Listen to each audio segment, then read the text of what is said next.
মা ইলিশ রক্ষায় শুরু হচ্ছে ২২ দিনের নিষেধাজ্ঞা। এই সিদ্ধান্তকে স্বাগত জানিয়ে জেলে ও ইলিশ ব্যবসায়ীরা বলছেন, রেণু ও জাটকা নিধনের প্রভাব পড়ছে ইলিশ সম্পদে। মৎস্য বিভাগের উদাসীনতাকেও দুষছেন তারা। সাগরে নিষিদ্ধ ট্রলিং বোট এবং নদীতে ব্যবহৃত অবৈধ জাল বন্ধ করার দাবি তাদের। সচেতন মহল বলছে, জলবায়ুর প্রভাব চর পড়ে যাওয়ায় ইলিশের প্রজনন ক্ষমতা কমে যাচ্ছে। মৎস্য বিভাগের দাবি, মা ইলিশ রক্ষায় সব ধরনের ব্যবস্থা নেওয়া হয়েছে। শুভ হাওলাদারের ক্যামেরায় সাইফুর রহমান মিরনের রিপোর্ট। মা ইলিশ রক্ষায় ৪ অক্টোবর থেকে ২৫ অক্টোবর পর্যন্ত ২২ দিন নদীতে জেলেদের সকল প্রকার মাছ ধরা নিষিদ্ধ করেছে সরকার। ইলিশের সরবরাহ বাড়বে এ আশায় মাছ ধরার ট্রলার ও নৌকা নিয়ে ফিরছেন জেলেরা। তাদের প্রত্যাশা, ভবিষ্যতে ইলিশ কেনা বেচার হাত ডাকে জমে উঠবে মোকামগুলো। বান্ডেল থাকলে প্রতি সেনমানিতে টাকা বাঁচবে।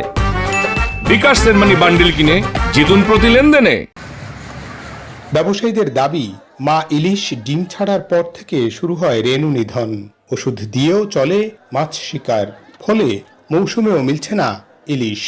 অন্যদিকে বিক্রেতাদের দাবি, নিষেধাজ্ঞার সময় আরও পেছানোর। সরকারি যে পদক্ষেপ নিয়েছে এটাকে আমরা সাধুবাদ জানাই, তবে এইটা যেন কার্যকারী হয় এইটাই সরকারের নিকট ওগুলো আবেদন থাকবে। যে নিষেধাজ্ঞাটা একটু পরে দিলে ভালো হইতো, মাছের ডিমটা বাতি হইতো, তখন নিষেধাজ্ঞা দিলে সবচেয়ে সুন্দর হইতো। হাজার হাজার মন ট্রলিংয়ে এডু এডু বাচ্চা ধরিয়ে আনতে আছে, যাই দেন ব্যস্ত আছে অনেক। মৎস্য শ্রমিক নেতাদের অভিযোগ, প্রশাসনের সামনেই ইলিশের বাচ্চা ও জাটকা কেনাবেচা হয়। লাখ লাখ টাকা খাটিয়ে লোকসান গুনতে হচ্ছে তাদের। মা ইলিশ দেবদে যে আপনার যে অভিযানটা কার্যকর কেমনে হইবে, যদি চাবলি অভিযানটা দেশে রেণু ছাড়ছে ধরিয়ে লয়ে যায়। মৎস্য কর্মকর্তারা আছে, এরা চাইছে এই দেয়, এ দেশে প্রশাসন আছে না।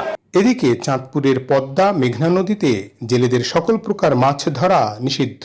মতলব উত্তরের ষাটনল থেকে দক্ষিণে লক্ষ্মীপুর জেলার চর আলেকজান্ডার পর্যন্ত চাঁদপুর এলাকার ৭০ কিলোমিটার এ অভিযানের আওতায় রয়েছে। সচেতন মহলের মতে, মাছ ধরা নিষিদ্ধ করলেই হবে না, জেলেদের খাদ্য সহায়তা ও সুযোগ সুবিধা দিতে হবে। লোকজনের মধ্যে সচেতনতা কম, এই ক্ষেত্রে তারা জাটকাও কিনে খেতে বাধ্য হচ্ছে। তার কারণ জাটকা ধরা পড়ছে, জাটকা ধরা পড়ার অর্থ হচ্ছে মাছটি বড় হতে পারছে না। তো এই সব কারণে আমরা যারা সাধারণ জনগণ মাছ কিনে খেতে পাচ্ছি না। এটা একটা দুষ্প্রাপ্য দুর্মূল্যের বস্তুতে পরিণত হয়ে গেছে। মৎস্য বিভাগ বলছে, মা ইলিশ রক্ষায় প্রচার প্রচারণার পাশাপাশি কঠোর অবস্থান নেবে প্রশাসন। জেলেদের দেয়া হবে ভিজিএফের খাদ্য সহায়তা। মা ইলিশ রক্ষার সময় আমাদের মৎস্যজীবী যাতে না অনাহারে না থাকে, তার জন্য সদস্য সরকার ৬৬,৫২৪টা পরিবারের জন্য ১,৬৬৩.১০০ মেট্রিক টন ভিজিএফ চাল বরাদ্দ দিয়েছে। নিষেধাজ্ঞার ফলে চাঁদপুর, লক্ষ্মীপুর, নোয়াখালী ও শরীয়তপুর সহ দেশের ৩৮টি জেলার নদ নদী ও মোহনায় ইলিশ সহ সকল প্রকার মাছ আহরণ বন্ধ থাকবে। সাইফুর রহমান মিরন, নিউজ 24, বরিশাল।